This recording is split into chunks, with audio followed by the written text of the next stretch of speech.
Good afternoon. Good afternoon. Thank you very much, Dr. Garcia, for inviting me as a speaker today to today's symposium on Philippine government MILF or Moro Islamic Liberation Front negotiations on the occasion of the 66th foundation anniversary of the University of the East. I thank you too, Dean Ahmad Valdez, for recommending me to the UA Anniversary Committee to speak at today's symposium. Indeed, you helped me invigorate my passion and enthusiasm to help in promoting the attainment of a lasting peace in Mindanao and our country for that matter. I shall try to be brief and to the point as much as possible in order to give us ample time and opportunity to exchange views after I have delivered my message. For a start, I believe it will be for the benefit of this forum if we know and understand at least the general background of the conflict between the Philippine government and the Moro Islamic Liberation Front, or the MILF. During the early 1960s, the spread of discontent among the Muslim population of the Philippines in Mindanao against the Philippine government started to intensify. This was brought about by claims and grievances by Filipino Muslims against the government. As a result, the Moro National Liberation Front, or the MNLF movement, was born in the late 1960s. By the early part of the 1970s, the Moro National Liberation Front and the MNLF waged an insurrection for independence against the Philippine government. Nur Biswari, a Daof Muslim tribe, was the chairman of the MNLF, and the late Salamat Asim, a Magindanaoan, was his MNLF vice chairman. Biswari and Salamat, together with the respective followers, fought side by side in their struggle for independence against the administration of the late President Ferdinand E. Marcos in the early 1970s. Due to policy differences, however, they parted ways. Salamat Asim organized the Moro Islamic Liberation Front, or the MILF, and continued his secessionist stance and independence demand against the government, while the MNLF concluded and signed a peace agreement with the Philippine government during the administration of former President Fidel D. Ramos in September 1996. Hence, you will note that the leaders and followers of the MILF, or the Moro Islamic Liberation Front, were former members of the Moro National Liberation Front. They did not recognize the peace agreement that was signed by the Philippine government and the Moro National Liberation Front, nor did they recognize and pay allegiance to the Philippine government. Instead, they continued to pursue a secessionist stance and demand for independence and Bansang Moro identity from the Philippine government in expressing their historical claims and grievances. Thus, the conflict between the government and the members of the MILF has been actually going on for almost 50 years now, or half a century. It has caused the loss of hundreds of thousands of lives, unimaginable damage, and loss of properties. displacement of millions of inhabitants, and retardation of the economic growth, progress, and stability and security in affected areas in the Mindanao region at a cost, mind you, of many billions of pesos, which could otherwise have been put to good use for socio-economic development and improvement of the way and quality of life of the people affected by the conflict. It will be noted also that for almost 15 years now, the Philippine government and the MILF have been engaged in a hectic and emotional formal peace negotiation that is often characterized by impasse, saber-rattling rhetoric on both sides, and sporadic encounters between the Philippine military and MILF followers. Thus far, no peace settlement or no peace agreement has been concluded and signed between the government and the MILF until now. Remember this. That was 15 years ago when they started negotiation. Let me say though, that the present administration has been actively engaged in the peace negotiation for only over 2 years. And there are encouraging reports already that the peace agreement is imminent. So as to provide cognizance as well, however, about the efforts of former negotiators, whether contributory or adverse to the peace process. The lessons learned must have been useful as guide to the present and ongoing peace negotiation. Before I proceed further, and some of this has been mentioned by our associate dean here, I would like to mention with humility that although I was not a member of the MILF, I have modestly contributed to a softening of the stance of the MILF under the leadership of its founder, Chairman Salamat Asin, when he invited me in 1999 for a series of consultation conferences that led to my eventual appointment as Emissary Extraordinary and Chairman of the MILF Economic Development Committee. I learned then that going back to the negotiating table was never, I would say, subdued consideration for the chairman at that time. And it came to me as a surprise that he considered my solicited, humble advice that convinced him that the negotiating table is the road to a lasting peace and placing at center stage post-war socio-economic development and education of the people as major talking points in the peace talks would accomplish specific tangible results in the peace negotiation for the benefit of our people and country. I emphasize then that finger pointing and the blame game syndrome does not solve the peace. In this connection, and without claiming any credit for the succeeding events, the resumption of the peace negotiation led to the temporary cessation of hostilities, which in turn naturally saved lives and prevented further the loss and damage of properties.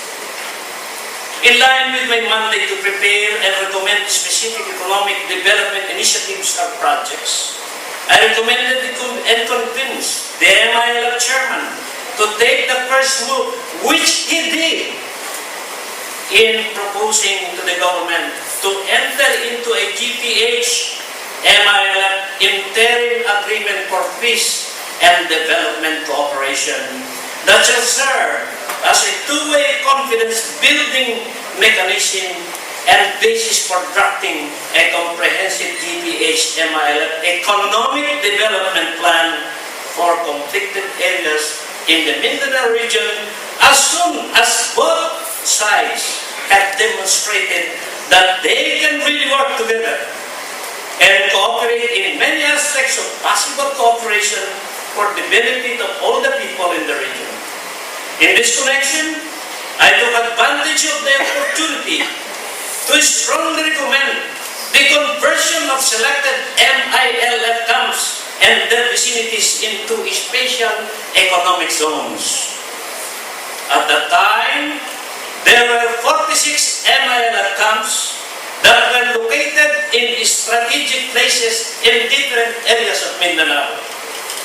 I believe then and now that the beneficial windfall or these dividends from the conflict must be shared by all Muslim tribes and all the people living in the area of conflict if we really wish to attain a lasting peace in the region.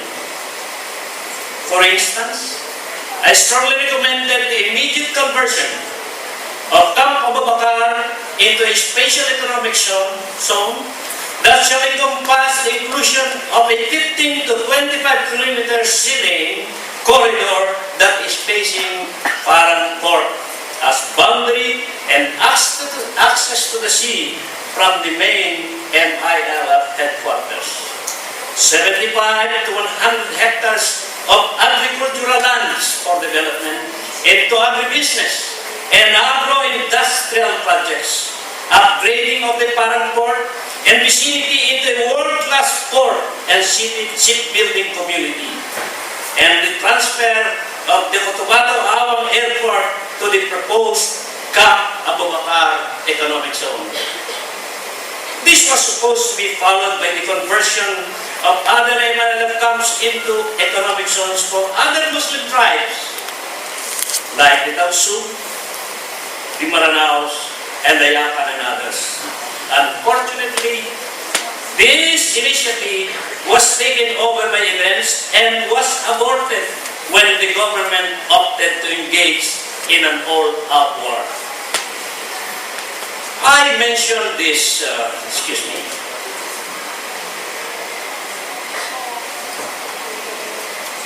I mentioned the sequel of my experience about the Mindanao peace process because such initiative did not have the aura of a possible sellout of the patrimony of the nation, as in the case of the MOA Act fiasco, which was rendered unconstitutional by the Supreme Court of the Philippines. At the same time, there was no way the initiative creating special economic zones for major Muslim tribes and other non-Muslims who are living thereof would lead to a possible decapitation of the country in case the MILF changed its mind and again for secession or independence. Now, let us go back to the current peace process. Lately, there appeared a glimmer of hope about the good prospects for a Gph-Milf settlement when our President Benigno Aquino III, decided and went to an unprecedented meeting between him and MILF Chairman Ibrahim Al-Haj Murad in Tokyo. The meeting had a profound effect and far-reaching influence, and setting the stage, the tone, and the direction for the implementation of both the peace panels of the Philippine government and MILF of their respective mandates. Particularly, this is very important, in defining and translating the proposal of the MILF for the creation of a Moro sub-state which, by its nomenclature, could be interpreted as a departure from its long-standing secessionist stance and independence demand from the government. I said, by its nomenclature, that's what it means. Now, likewise, it could also be interpreted as a pragmatic and flexible move on the part of the MILF leadership that it has apparently shifted from a policy of radicalism to moderation and is now being pragmatic and flexible in its position. Don't be happy yet because there's still things that are to come. But be that as may, however, there are concerns and apprehensions from the public about the possible sell-out of the patrimony of the nation and may even lead to the decapitation of the country in the long run in light of the government's eagerness to conclude and sign a peace agreement at the earliest time possible. As what has happened in the infamous Moab fiasco. It happened before, and let us all hope and pray that it will never happen again. At this point, I would like to emphasize too that in spite of the optimism of our government and the MILF and certain segments of our society that a peace agreement is imminent, there is no clarity as to whether the MILF and its followers have really renounced secession or independence, of which, to my mind, the public, I mean you and I, are anxiously waiting for clarification. Inasmuch as the government and the MILF are apparently having a meeting of the minds in concretizing a formal peace agreement whose specifics the general public is not fully aware of, I shall make some observations and recommendations before concluding my message, which I hope could serve and be of use as basic and essential points to consider, and better still, include in any Gph-Milf peace agreement. I am, as I have said, I am treading two parallel roads here, dissenting opinions between the government and the MILF. I am in the middle, and for whatever it is, just look at it as what I'm going to say here. I'll try to be as fair as possible. Before I further proceed, however, I'd like to remind, especially the youth who are present here today, to pay extra attention to the issue. I am much older than you are. I am 80 years old now. So I have 80. drank so much water and I've eaten so much rice that I think I understand what's going on in this country. Because I sincerely believe that in your lifetime,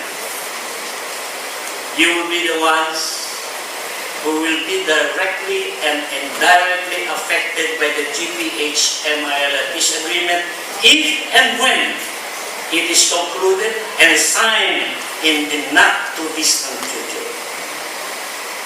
This forum could be considered a success if you will provide continuity of the discussions of the action recommendations that I shall propound in the later part of my message.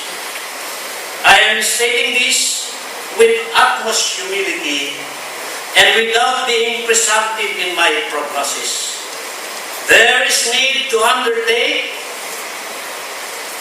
you as students, to research, collect, collate, and analyze data, derive conclusions, and arrive at interpretations that could provide or lead to many fruitful decisions in putting across your opinions and views before the government and the MILF negotiators. You and I do not have the crystal ball to predict the future, and this is the essence of what I'm saying. This is a forum where I believe that everybody is free to express their opinions or views. But nevertheless, I requested to avoid displaying a monopoly of righteousness, since we are here to address and discuss possible ways and means to achieving peace or ending the conflict between the government and the MILF with one ultimate objective, and that is to help promote and develop a culture of peace among Filipinos, regardless of ideology, creed, ethnicity, political persuasion, and religion. I am a Muslim, by the way.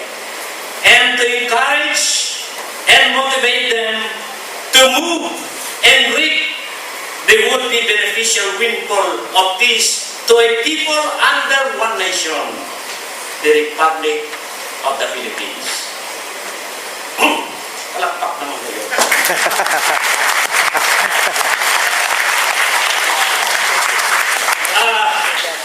Basically, ladies and gentlemen, and my fellow students,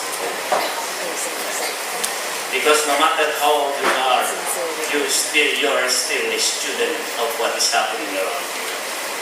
Basically, this is the heart of my message. We must all remember that our country is like a human being. Our whole body could feel the pain in any part of our body. If we have a small cut in a finger, our whole body feels the pain. I think that's true, isn't it?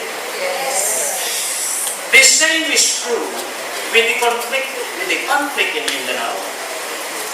Even it is happening in a faraway place where we are today, the future of the country, its citizens, their children, and their children's children are at stake, and therefore liable to be directly and indirectly affected, as I have said earlier, if and when you and I become remiss and complacent in reminding both the government and the MILF peace negotiators that their duties, remember this, and responsibilities go far beyond concluding and signing a peace agreement.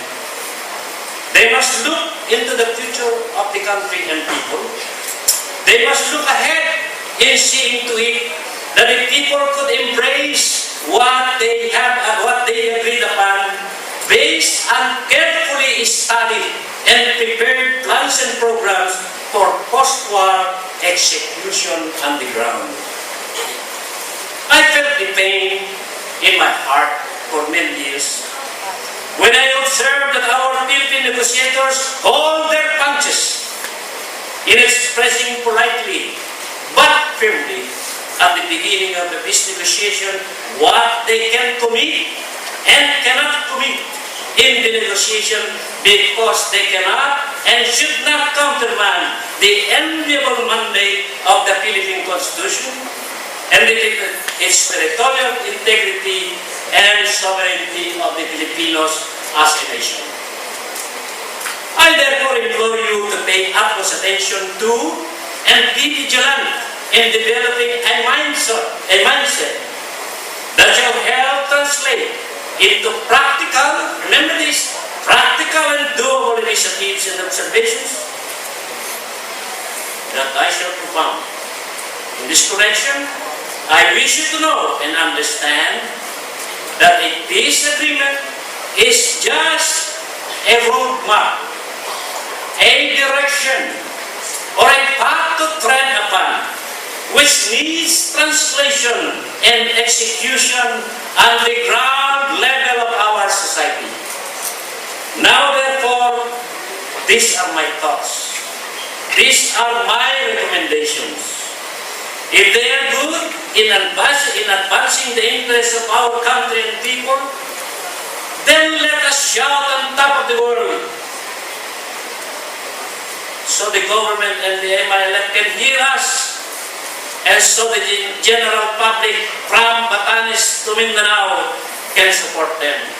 If you believe they are not, just throw them in the waste basket and forget all about it.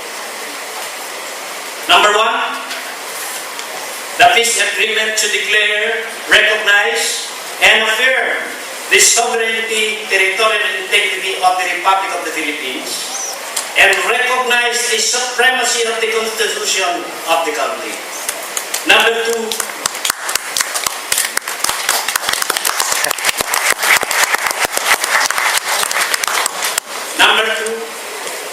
the peace agreement should clearly state that the autonomous region of Muslim Mindanao, which is composed of the provinces of Basilan, Sulu, Lanao del Sur, Maguindanao, Tawi-Tawi, and City of Marawi, are integral parts of the territory of the Republic of the Philippines.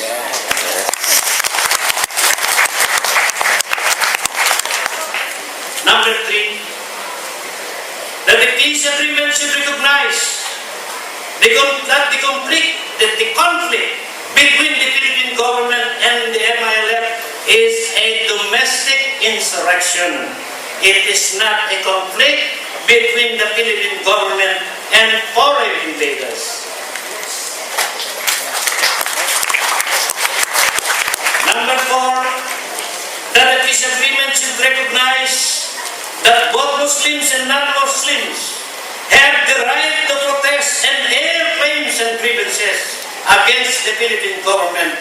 Nevertheless, such protests must be done through peaceful and non-violent means. Number five, the peace agreement should recognize and affirm that all Philippine citizens, regardless of creed, ideology, ethnicity, tribe, political persuasion, and religion, are Filipinos.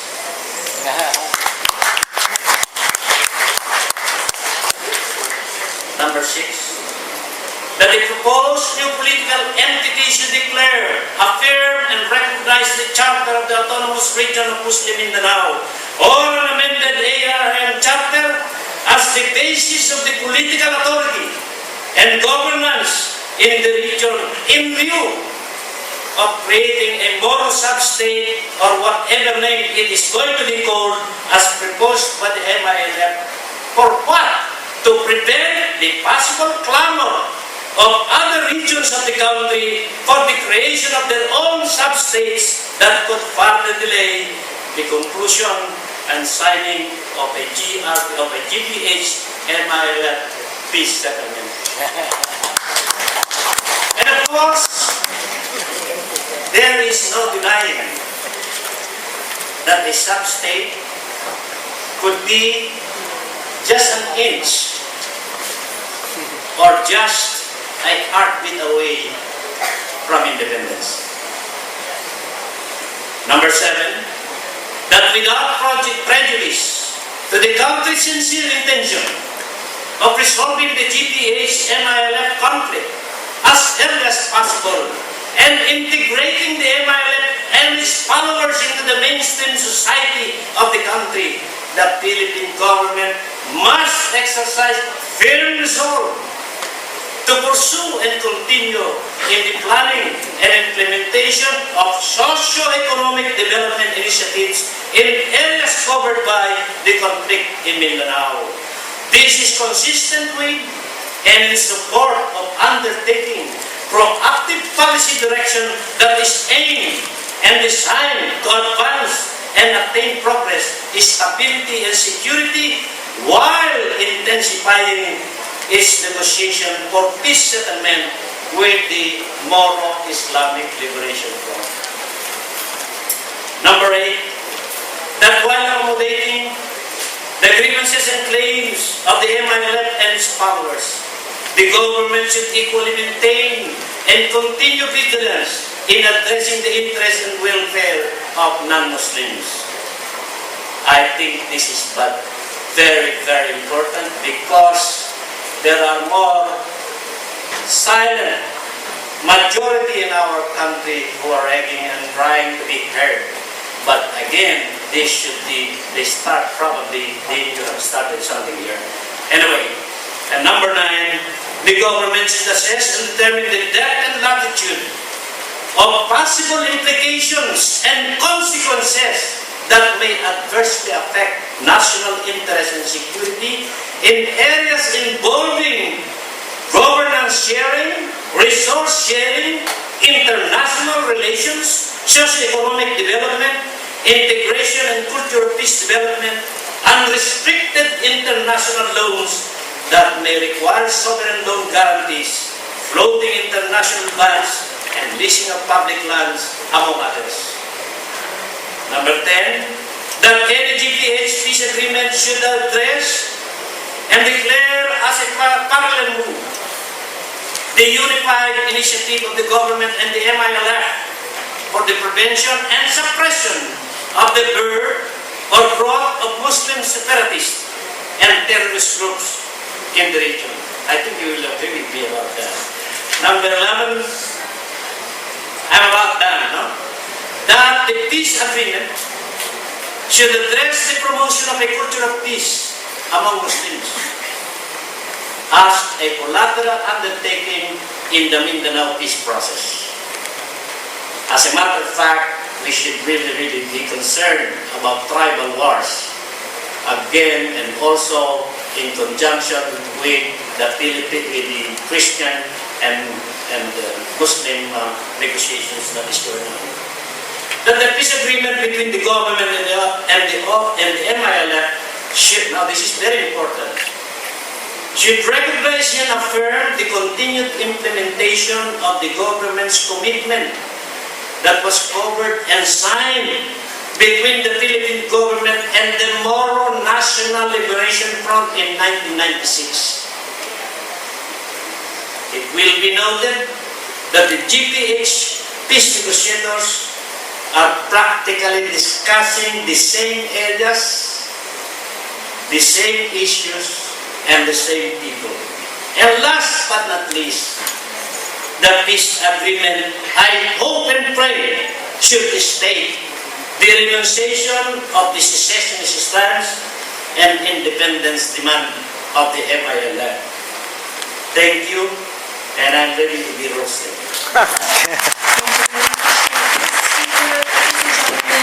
Honorable Saeed.